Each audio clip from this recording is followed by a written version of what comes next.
When you think about artificial intelligence, you probably picture things like self-driving cars, or maybe those chatbots that pop up online.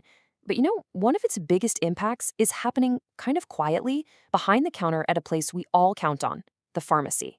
So today, let's go behind that counter and see how AI is totally rewriting the script for modern medicine. So, what's with this number, 75%? Well, that is the incredible reduction in medication errors at Singapore General Hospital after they brought in an AI-powered system. Just think about that for a second. That is a gigantic leap for patient safety. And believe me, it's really just the tip of the iceberg. All right, so here's our game plan. First, we're going to break down what this technology actually is. Then, we'll dive into how it's helping create new drugs faster than ever. We'll see it in action in real hospitals, and then we'll look to the future, both the amazing promise and, of course, the big challenges we've got to solve. Okay, so when we say AI in a pharmacy, what are we really talking about? It sounds complex, but let's pull back the curtain and demystify the tech that's making all of this happen.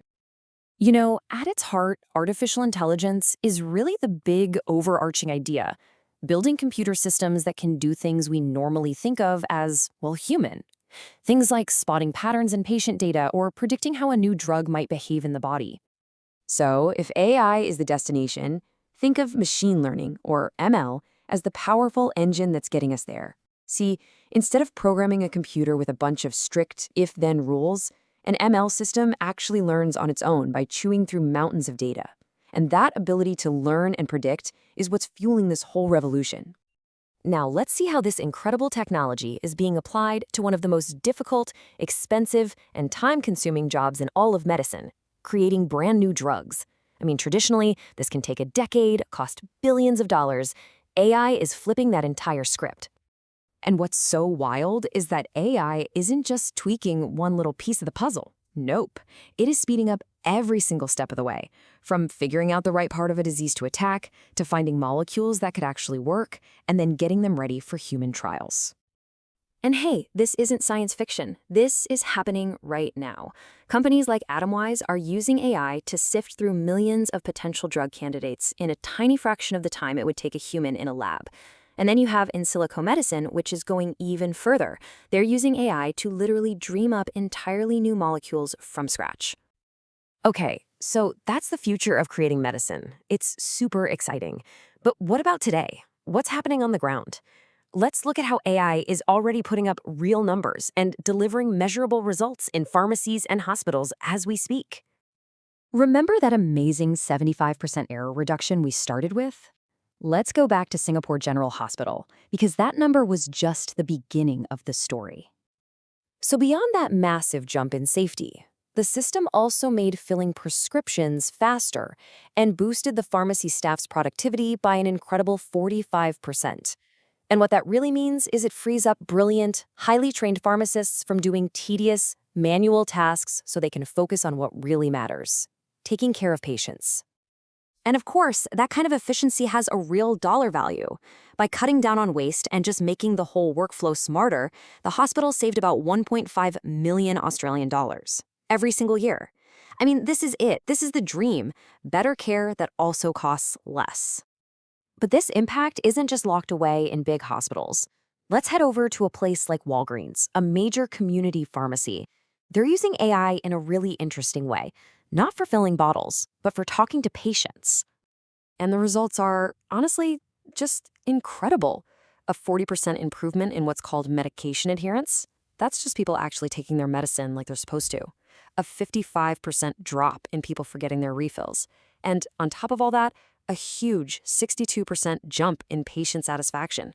This is AI directly making people in our neighborhoods healthier. And look, the list just goes on. At Johns Hopkins, AI is now 65% better at predicting a bad drug reaction before it can even happen. At the Cleveland Clinic, it's helping slash hospital readmissions by 42%. From stopping drug shortages in the UK to making sure we're using the right antibiotics at the Mayo Clinic, the impact is being felt everywhere. The results we're seeing right now are already game-changing, but you know how fast this technology moves. It's just getting started. So let's peek over the horizon a bit and see what's coming down the pike. So what does the future hold? How do these systems get even smarter, even faster, and maybe most importantly, even more trustworthy for the people who rely on them? Well, it looks like there are three really big areas to watch. First, quantum computing, which could analyze how drugs work at a speed we can barely comprehend today. Second is something called federated learning. This is genius. It lets AI models learn from data across many hospitals without ever sharing private patient info. And then there's explainable AI, or XAI, which is all about cracking open that AI black box so doctors can actually understand why the AI is suggesting what it is. And just to give you a sense of how big a deal this is, early tests that combine AI with quantum computing are pointing to a potential 300% improvement in predicting how drugs and proteins will interact. That is the kind of leap that could fundamentally change how we design medicine forever. Okay, with all of this incredible world-changing potential, it is absolutely essential that we take a deep breath, step back, and talk about the very real challenges and the risks. Because this is definitely not a simple plug-and-play fix. These are some serious hurdles. The cost to implement this stuff is really high. Protecting patient data is, of course, non-negotiable, and we have to be so careful about the data we use to train these systems. Because if that data is biased, well, the AI's predictions are going to be biased too, which could make health inequities even worse.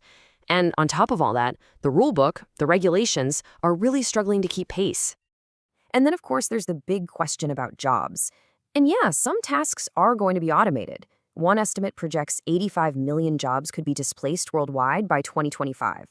But that same analysis predicts AI will also create 97 million new jobs.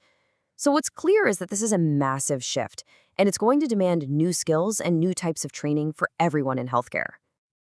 And that really brings us to the core principle here, which is captured perfectly in this quote. At the end of the day, the goal has to be building tools that enhance human skill, not replace it. It's about freeing up the experts to provide better, more personal, patient-focused care. Which leaves us all with the ultimate question, right? This technology is only going to get smarter and more powerful. So as we weave these incredible tools into the most personal parts of our lives, the challenge for all of us is to make sure that our healthcare doesn't just become more efficient, but that it actually becomes more human.